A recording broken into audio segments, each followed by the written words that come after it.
Hey guys, welcome back. We are now taking a look at Natas Level 9, the server-side web security wargame hosted by OverTheWire. So the first thing I'll do actually is just copy our getflag script from last time just so we can work with it for this level. Then we'll open that up in Sublime Text, and there we go. I'm just going to run this to get the initial password, which we're going to need in the browser here. So you see we have another search form here, or in this case, yeah, a search form. We're looking for find words containing, so if we just put, I guess, anything here, we hit search, and you can see we're getting some output here. It looks like there's some sort of dictionary file, which we could sort of validate if we look at view source code here. So yeah, you can see there's a dictionary.txt file seemingly on the local web server because we're running grep on that file. So it looks like it's running the PHP pass-through function, which we'll take a look at in a second. But you can see it's taking in a value of key, or a variable of key, and they're getting that from this sort of needle parameter based off of whatever request method we're making to the web server. So as long as we sort of include that needle parameter, seemingly there's no sanitization. So whatever value we send over to the web server is going to get sort of injected into this command here on the local web server, which is potentially a big, scary security vulnerability if this web server is sort of taking in user-supplied input, doing no sanitization, and then actually running commands on the local web server. They're just sort of asking for a bad day here. So you can see every password file is always going to be accessible, depending on what level we're on, in the etc natas webpass folder. So in the event that you get on the box or you have, command injection, this is sort of the directory you're going to be aiming for to get the password. In this case, it looks like that's what we're going to do, because if we take a look at the pass-through command, so if we just search up pass-through in PHP,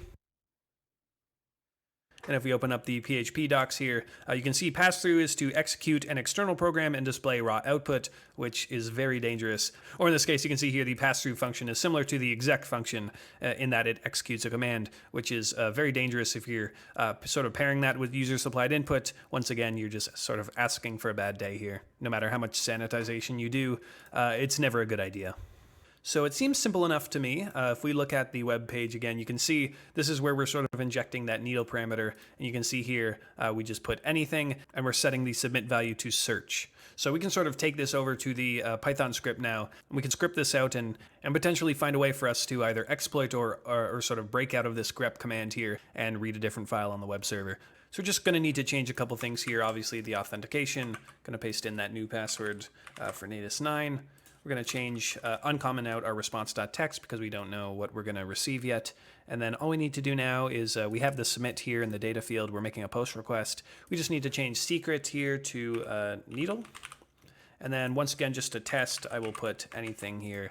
And then if we run this, we should be getting dictionary results for anything. Oh yeah, and there we go. It's just hard to see. There's only 2 results there. If we just put app, for example, or something, if we run that, you can see we're getting a bunch more results, anything with app in the name, essentially. And so we can see that's exactly what grep is doing. If we had a dictionary.txt file locally, we can sort of recreate this by running grep tac-i. Tac-i is basically just to ignore casing, so, uppercase or lowercase, it'll match anything. And then you can see we're supplying the file here, or sorry, yeah, we're supplying the pattern to match on, and then this is obviously the file that we're searching in.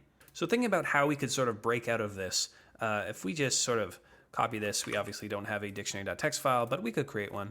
So if I just go into our Natas 09 directory here, I'll just echo out dictionary.txt, and I'll just put app, apple, just some random words to sort of fill this out a bit. And if we run the command here, the same command that's being executed on the web server, and if we just change key, for example, to whatever our pattern is going to be, or whatever input we're going to supply, once again, if we just put app, we're sort of getting a match to all these values here. And that's sort of what we're seeing in this output here, obviously to a bigger degree or a bigger scale. But if you think about ways to sort of bypass or break out of this command, what can we do? Well, if we have complete control over whatever this value is, there's quite a bit that we can do. For example, the first thing I actually thought of was, what if we just put some dummy data here, like test 1, 2, 3, something which likely won't match. And in this case, obviously, it's not going to match anything. So we're going to get no output. And so now what we can do, we can actually add a space, and then we could add the pipe character. Well, if you think about the pipe character, we're going to essentially send the output of one command into the next, or we're going to feed the output or the standard output into another command. In the case of some commands like cat, for example, that doesn't matter. And in this case, we can cat out a file, which is obviously our end goal here. And what we can do just for proof of concept, just cat out, etc hosts. And so you can see in this case, if we run that, we're getting the actual output of etc host, the host file on this server, or the computer I'm running this on. And then at the bottom, you can see we're getting the actual output from dictionary.txt, simply because with grep, you can actually provide multiple files for it to search through. But that might actually create an error on the back end, because you can see I'm sort of in a broken terminal here because it's still executing or something. Something's going on that it does not like. So in order to avoid that on the back end of the server, what we can do is after we sort of specify our file, we can just add another space because we can do that. And then we just add the octothorpe or the pound or whatever. And all that's going to do is basically say, ignore the rest of this line. And that's exactly what's going to happen. And all we're doing now is basically just catting out etc hosts. And obviously, we're not going to be catting out the host file. Like I said, we're just going to grab that password file from etc natas_webpass, I think it is. And with that, we should be able to solve the challenge quite easily. So again, for our payload, just whatever, it doesn't really matter, because all we're going to do now is just add a space with our pipe, and then we're going to run cat on that etc natas_webpass, and then natas10, which is the password we're going to be extracting, and then just a space and our hashtag, whatever you want to call it, to cancel out or comment out the rest of the line there. And then if we run this, get response.txt, you can see we're getting the password there. And just for proof of concept, obviously it doesn't need to be the password file. If we run hosts, we're going to get the etc host file. If you run passwd, we could run, we could essentially read any file that the web user has access to.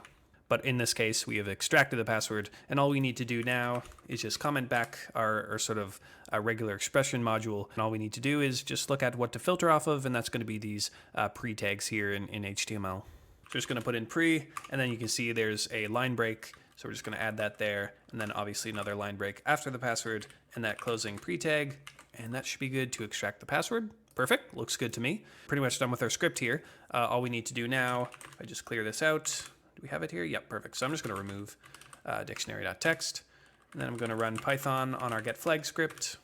Got the password there. Going to pipe that out to natas9, and all we need to do now is run natas_sh for natas10 just to make sure this is working. And because I don't know what I'm doing at all, I forgot once again to cat that out. Perfect, there we go. We are authorized, and the next level seemingly involves some sort of filter. So maybe we're doing the same thing as this level, but there's some sort of filter in place to prevent us from running certain commands. So that sounds like fun, and I will see you on that next level.